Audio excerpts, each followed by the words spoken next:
Et je suis très heureux d'être dans un panel, d'abord où la parité est respectée, et bravo. Et je tiens à le dire ici, si nous sommes ici, c'est aussi grâce au travail d'une grande dame. Hein, Madame Kaoui a travaillé d'arrache-pied pour regrouper tout ce beau monde ici. Bravo, merci encore une fois. Et je tiens à le dire, pour répondre à votre question, j'étais ici il y a à peu près 30 ans pour mesurer le vent. Parce qu'avant de vendre le vent, il faut le mesurer quand même. Et on a installé le premier anémomètre à Ergoub, de l'autre côté de la baie, pour déjà voir le potentiel éolien de cette région. Et à l'époque, pour vous dire l'essor qu'il y a eu dans cette région, il y avait une caserne et une villa de pêcheurs où on pouvait dormir. Voilà ce qu'il y avait à Dakhla à l'époque. Quand on voit aujourd'hui ce qu'il y a et les projets qu'il y a, c'est grâce à une vision.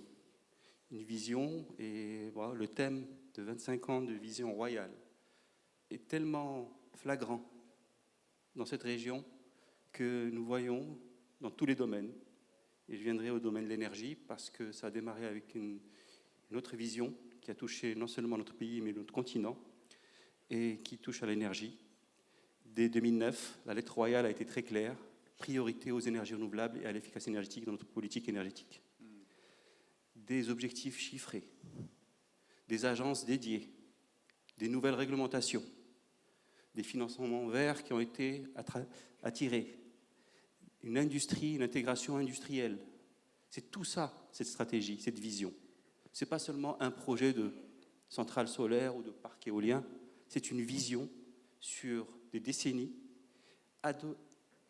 adoptée et aussi impliquée dans le cadre du partenariat public-privé. Le partenariat public-privé, et j'ai eu la chance, lors de la COP22, de présider la commission PPP. Pourquoi nous avons voulu une commission PPP au sein de la COP pour cette transition énergétique, non seulement pour notre pays, mais pour notre continent?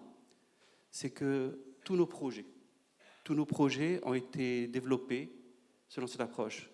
Le Premier ministre disait hier ce qui s'est passé dans le secteur de l'électricité lorsqu'il a fallu ouvrir le marché qui était complètement fermé.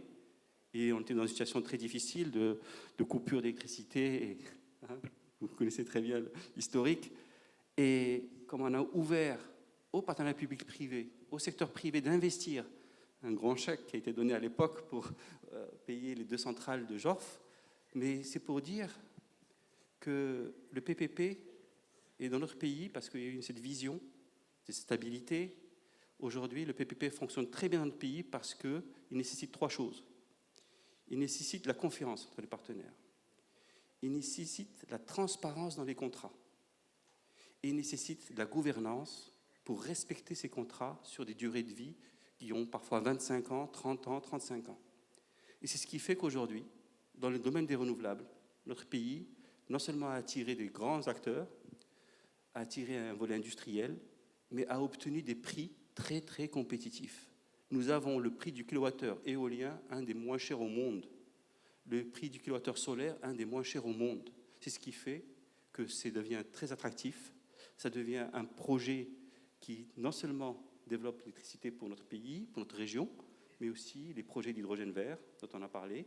Et pour faire le lien à ce que vous avez dit, vraiment, nous sommes dans un contexte où, enfin, un pays comme le nôtre, très dépendant énergétiquement, qui a eu une facture énergétique, qui a eu un impact économique très fort.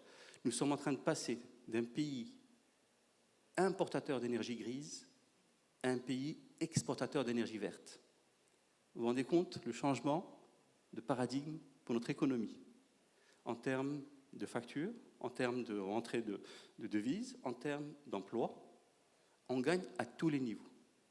Et avec le potentiel que nous avons ici, quand je disais je mesurais le vent à Ergoub il y a 30 ans, il y avait aujourd'hui, et nous voyons ce potentiel dans cette région, exceptionnel et qui est valorisé. Les énergies renouvelables, si on ne les utilise pas à l'instant T, elles sont perdues. Et aujourd'hui, hier aussi, on a entendu que quand on nous a dit « vous avez du soleil », votre pays a du soleil. Oui, notre pays a du soleil, il a du vent. et il a un potentiel exceptionnel. Lors de la COP22, Sa Majesté a tenu à avoir un sommet des chefs d'État africains pour le climat. Il est anormal que sur notre continent, aujourd'hui, la moitié de la population n'a pas accès à l'électricité. Il y a plus de 600 millions de citoyens africains qui n'ont pas accès à l'électricité aujourd'hui. Quand on connaît le potentiel en solaire, en éolien, en thermique, en gaz, en pétrole, sur notre continent, en hydraulique, il y a de quoi avoir de l'électricité à en revendre et à l'exporter à d'autres continents. Il est anormal que nous soyons encore dans cette situation. Le modèle que nous avons pu développer dans notre pays, qui est partagé aujourd'hui avec beaucoup d'acteurs du continent. J'ai la chance de partager, et lors de la COP, nous avons signé une vingtaine de conventions avec les agences, de plusieurs agences des pays frères du continent, et nous avons partagé notre expérience, et nous avons dit oui, il y a des solutions africaines pour l'Afrique.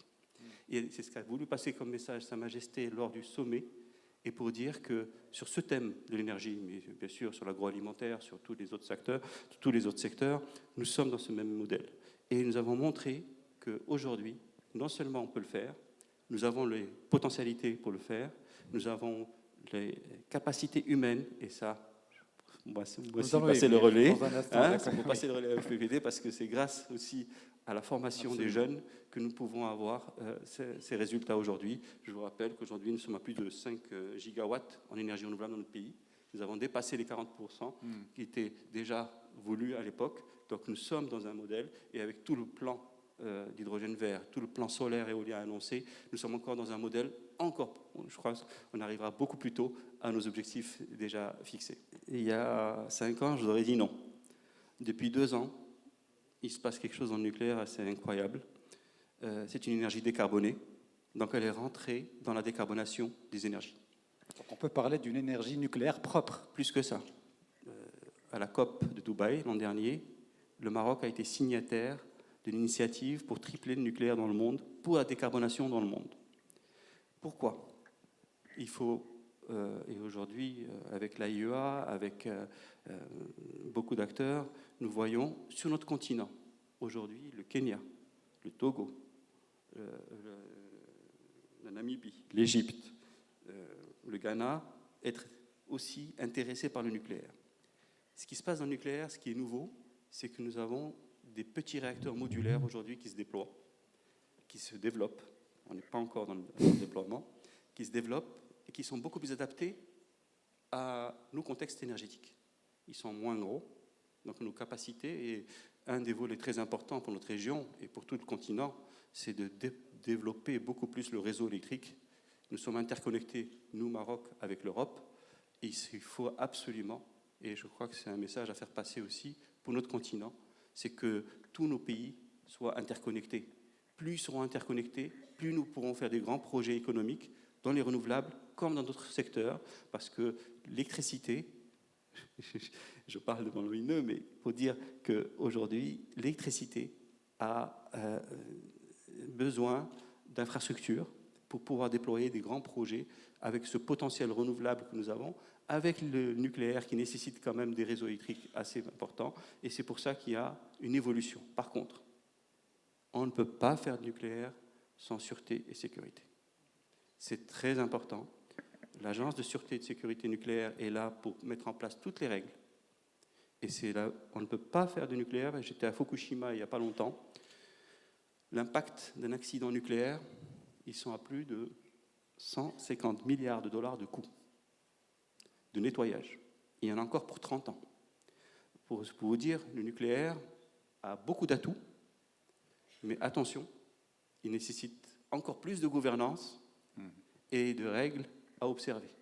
Donc, mettons en place d'abord les règles, sûreté et de sécurité, et ensuite, bien sûr, nous verrons tous les autres volets économiques, d'indépendance énergétique.